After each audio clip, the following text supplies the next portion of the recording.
Bismillahirrahmanirrahim. Assalamualaikum warahmatullahi wabarakatuh. Sahabat Pilah, pendengar setia ketika kalbu berbicara dimanapun kalian berada. Pada kesempatan kali ini, saya akan sedikit menjelaskan tentang cerita rakyat atau lisan orang Arab sebelumnya sudah masyhur mengenal kisah Laila dan Majnun. Namun, ada beberapa yang kontroversial bahwa ada yang menganggap cerita ini nyata ataukah cuma rekaan dongeng semata. Wallahu a'lam bishawab. Tapi di sini kita ambil hikmah dan pelajarannya. Dalam riwayat, Majnun bernama asli Qais, begitu dikenal tampan, pintar, dan terpandang di sukunya. Sedangkan Laila bernama asli Ibnu Amir, yang begitu cantik berasal dari suku sebelah.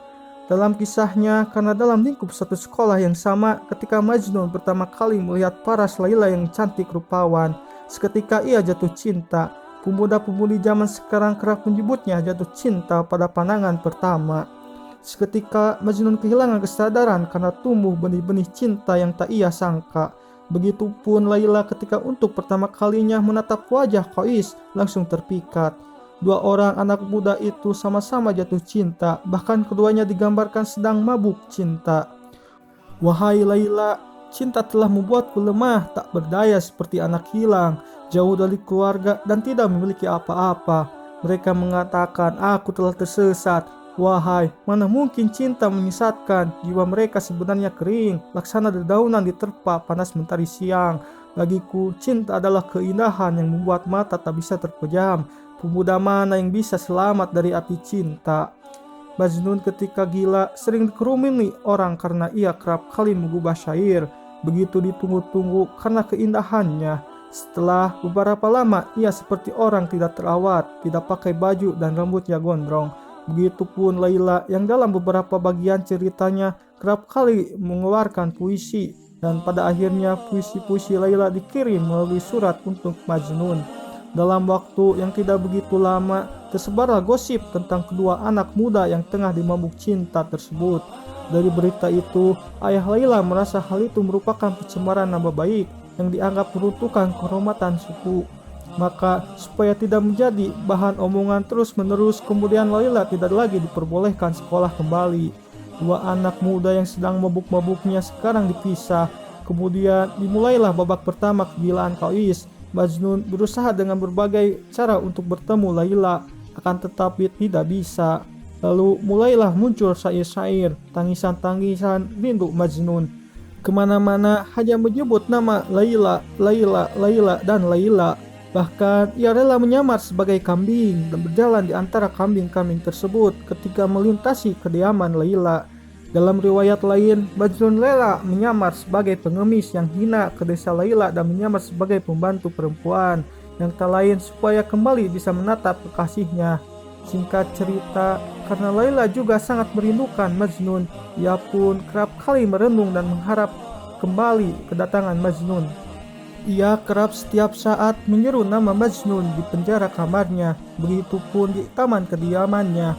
Hanya Majnun yang tertulis dalam lubuk hatinya. Hanya Allah dan Laila tahu, yang tahu betapa cintanya ia terhadap Majnun. Namun apalah daya sang ayah tidak tega melihatnya, dan ia pun dinikahkan dengan Ibnu Salam, yang merupakan seorang bangsawan. Lantas Laila pun menolaknya, akan tetapi penolakannya tidak didengar oleh pihak keluarganya. Dan pernikahan pun berlangsung. Kabar itu sampai kepada Majnun dan ia semakin gila menangis meratap berhari-hari dan memilih menyendiri di dalam gubuk kecilnya di atas bukit. Setelah bertahun-tahun menyendiri dan hidup bersama binatang buas, akhirnya Majnun pun rela melepaskan Laila dan menemukan kedamaian. Sejak pernikahannya dengan Ibnu Salam, Laila sama sekali belum pernah berhubungan suami istri dengannya. Ia masih tetap mengharap kehadiran Majnun di sisinya. Selang beberapa lama, Ibu Salam pun dikabarkan meninggal di waktu musim panas. Laila pun terisak nangis terseduh-seduh, bukan karena menangisi Ibu Salam, akan tetapi ia menangis kerinduan akan bertemu Majnun dan sangat mencintainya. Tak lama kemudian, ketika Laila kembali ke rumah ayahnya, ia dikabarkan jatuh sakit batuk parah dan tidak memikirkan kesehatannya. Ia hanya memikirkan Majnun setiap saat, bahkan ketika maut menjemput pun ia tetap memikirkan Majnun. Pada akhirnya, ketika gelapnya malam, Laila seperti biasa menatap pintu dan ia pun menghembuskan napas terakhirnya dan bergumam, Majnun, Majnun, Majnun, Majnun. Kematian gadis si cantik jelita tersebut tersebar ke seluruh penjuru negeri dan sampai pula kepada Majnun.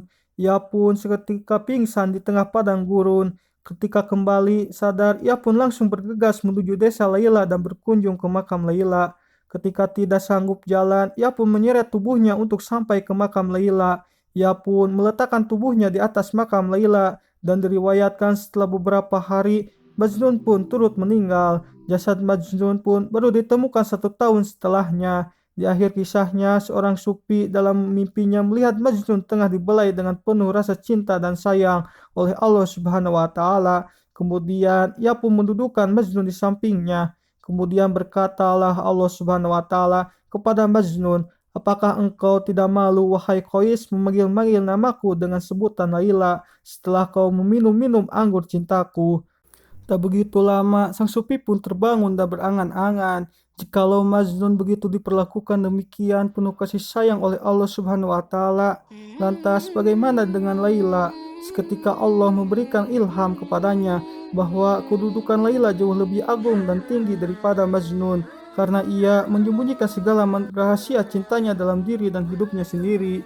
Pelajaran yang dapat kita petik yaitu, jika seseorang sudah jatuh atau dibabuk cinta kepada Allah, maka akan keluar secara otomatis dari mulutnya nama Allah, Allah, Allah. Baik sengaja atau tidak pasti itu akan keluar dan tidak akan nada bosannya. Cinta adalah fondasi dalam beribadah. Bahkan para wali Allah lupa terhadap dirinya dan rela melakukan apa saja untuk beribadah kepada Allah. Seperti kisah di atas, begitu ketika cinta kepada Allah Subhanahu wa Ta'ala, maka dunia dan segala isinya tidak berarti. Dalam konteks hablum minallah dan hablum minannas, orang yang menyembunyikan amal perbuatannya dari orang lain maka akan mendapat sisinya yang tinggi di hadapan Allah Subhanahu wa Ta'ala, karena hanya Ia dan Allah lah yang tahu. Sekian dan terima kasih, semoga bermanfaat. Ditutup dengan Rabbana atina fid dunya hasanah wa fil akhirati hasanah wa qina adzabannar. Assalamualaikum warahmatullahi wabarakatuh.